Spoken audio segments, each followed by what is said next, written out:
Yellow dress वाली लड़की। हम अपनी लाइफ में कई किस्सों को जीते हैं। कुछ किस्से यादें बनती हैं तो कुछ हमारी लाइफ की इंपॉर्टेंट सीखें।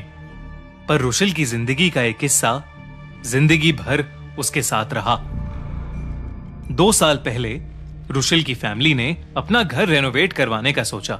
घर के काम को पूरा होने में करीबन 6 महीने का समय लगना था। क्योंकि उन्हें काम को जल्दी से जल्दी शुरू करना था, इसलिए उन्हें अपने घर के नजदीक जो पहला घर मिला, उन्होंने वही घर रेंट पर ले लिया। पर रुशिल को वो रेंट वाला घर बिल्कुल पसंद नहीं था। वो उसके पुराने घर से बहुत छोटा था। बहुत कोशिश करने के बाद भी रुशिल का मन वहां नहीं लग रहा था।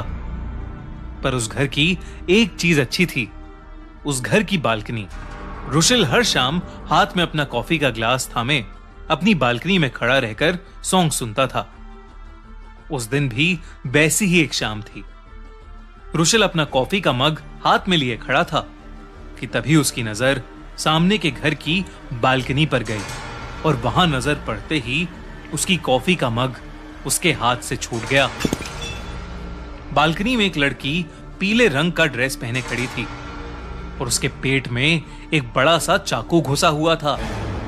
उसके मुंह से खून भी निकल रहा था और उसका हाथ रुशिल की तरफ उठा हुआ था, जैसे वो उसकी मदद मांग रही हो। रुशिल ये देखकर जोर से मदद के लिए चिल्लाया, हेल्प हेल्प, कोई बचाओ उसे, प्लीज हेल्प। रुशिल की चीखें सुनते ही उसकी मां बालकनी में आ गई। रुशिल ने अपनी मां को बालकनी की तरफ देखने को कहा, पर रुशिल और उसकी मां को अब वहां कुछ नहीं दिखा। उस बालकनी में सिर्फ सन्नाटा था। सहमा हुआ रुशिल अपनी मां को सब बताने की कोशिश कर रहा था। रुशिल की ऐसी हालत देखकर उसकी मां को चिंता तो हुई, पर जो चीज उन्हें खुद ही नहीं दिखी, उस पर वो विश्वास कैसे कर सकती थीं?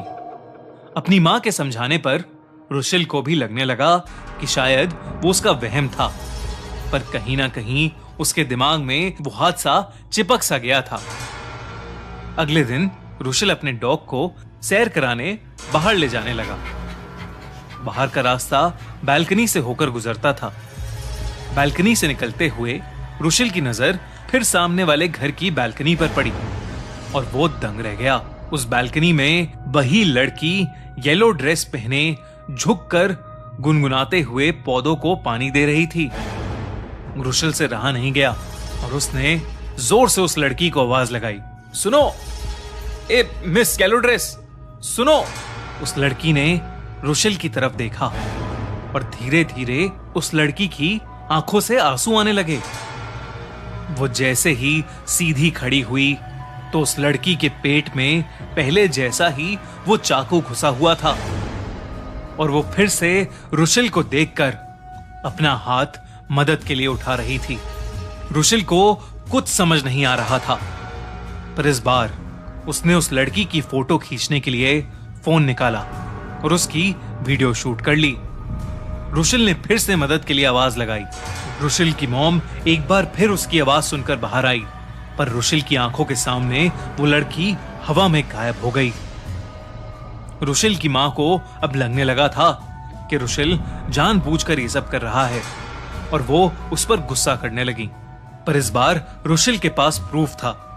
उसने फटाफट से अपनी मम्मी के सामने वो वीडियो प्ले कर दी। लेकिन जिसका रुशिल को डर था वही हुआ। उस वीडियो में कोई भी लड़की नहीं थी, बस वही सुनसान बालकनी थी। रुशिल की मां ने उसकी बात पर विश्वास करने से इनकार कर दिया और उसे बहुत डांटा। रुशिल को लगने लगा था कि उसका दिमाग खराब हो रहा है।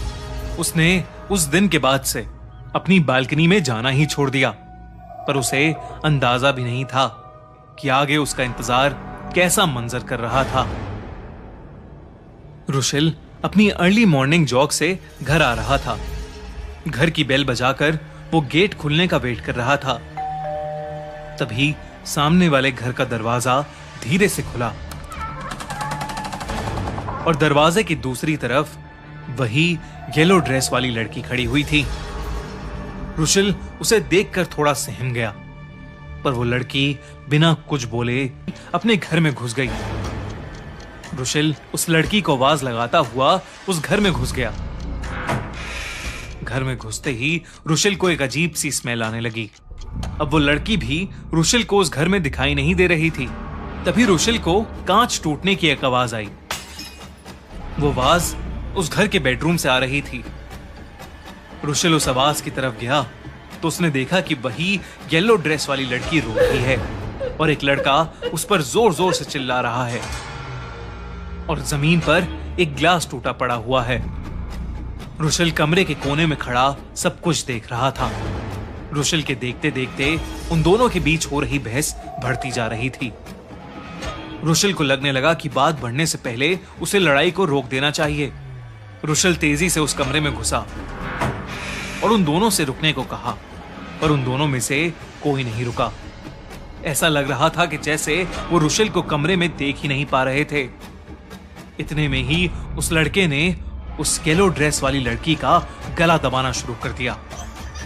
रुशेल ये देखते ही उस लड़की को छुड़ाने लगा, लेकिन जैसे ही रुशेल ने अपना हाथ उस लड़के को रोकने के लिए बढ़ाया, उसका हाथ उस लड़के के आर पार हो गया। जो रुशेल अपनी आंखों से देख रहा था वो असलियत में नहीं हो रहा था। सब देखकर रुशेल की जान सूख चुकी थी। रुशेल के पैर थोड़े पीछे हट गए।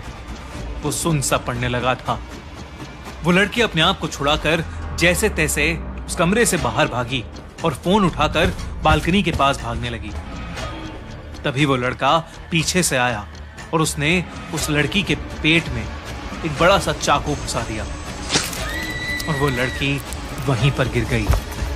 वो लड़का उस घर से भाग गया और वो येलो ड्रेस वाली लड़की वहीं फर्श पर पड़ी पड़ी अपनी आखिरी सांसें लेने लगी। रुशेल उस लड़की के पास गया तो उस लड़की ने रुशेल को देखा और अपने पेट में घुसे चाकू की तरफ इशारा किया। रुशेल समझ गया था कि वो उस चाकू को निकलवाना चाहती है। रुशेल जैसे ही चाकू निकालने के लिए आगे बढ़ा, उस लड़की ने उसके सामने ही अपना दम तोड़ दिया। रुशेल कुछ सोच पाता कि उससे पहले ही उसने देखा कि उस लड़की की लाश असल में वहां पड़ी हुई है। रुशेल ये साफ साफ देख पा रहा था कि उस लाश का शरीर सड़ने लगा था। रुशेल ने उस लाश के बारे में पुलिस को बताया। पहले तो रुशेल की बातों पर किसी को भी विश्वास नहीं हुआ, लेकिन फिर इन्वेस्टिगेशन में पता लगा कि वो लड़की अपने बॉयफ्रेंड के साथ अकेली रहती थी। उस लड़की के माँ बाप नहीं थे और उसे मोहल्ले में भी ज्यादा लोग नहीं जानते थे। पुलिस ने जब उस लड़के की इंटेरोगेशन की तो उन्हें पता लगा कि रुशेल बिल्कुल सच कह रहा था। उस लड़के को अरेस्ट कर लिया गया और उस दिन के बाद से रुशेल को वो येलो ड्रेस वाली लड़की फिर कभी नहीं दिखी। पर जो भी हुआ वो रुशेल के लिए एक बहुत ही अलग सा एक्सपीरियंस था, जिसे वो शायद कभी भी नहीं भूल पाएगा।